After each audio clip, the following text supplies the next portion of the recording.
Law advisor Asif Nazrul briefs media. We are now taking you live there. কিছুদিন পরে আমি civil সোসাইটিতে চলে যাব। আবার যারা সিভিল সোসাইটি আছেন তারাও হয়তো কখনো সরকারের দায়িত্ব পালন করব। আমি বারবার যেটা মনে করি আমাদের দায়িত্ব পজিশন চেঞ্জ হবে, কিন্তু আমাদের প্রত্যাশা, প্রত্যয় এবং আকাঙ্ক্ষা কখনোই পরিবর্তন হবে না।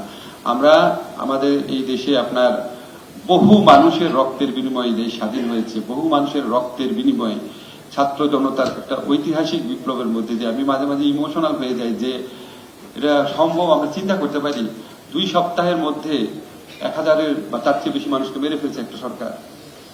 মানে আমি মাঝে মাঝে দেখি আমাদের নাগরিক ডিসকোর্সের মধ্যে আমরা আলোচনা করতাম আওয়ামী লীগ খারাপ, বিএনপিও খারাপ, সবাই তো খারাপ। আমাদের কোনো কোনো গুণীজন বলেন যে আমরা জ্বলন্ত নুন থেকে কি ফুটন্ত কড়াইয়ে পড়ছি টড়ছি। জাস্ট থিঙ্ক ওয়ান থিং,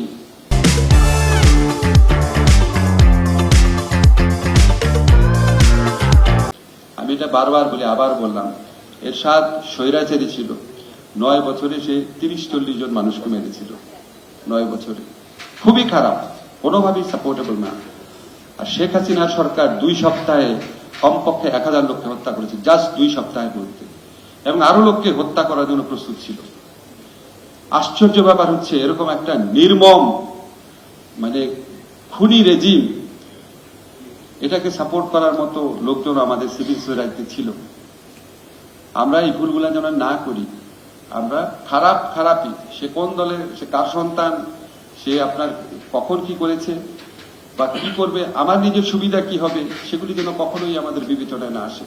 আমরা সবসময় খারাপের পক্ষে থাকবো, খারাপের বিপক্ষে থাকবো, ভালোর পক্ষে থাকবো। আমাদের সিভিল সোসাইটির রোল যেন এরকমই হয়, এটাই আমার প্রত্যাশা থাকলো।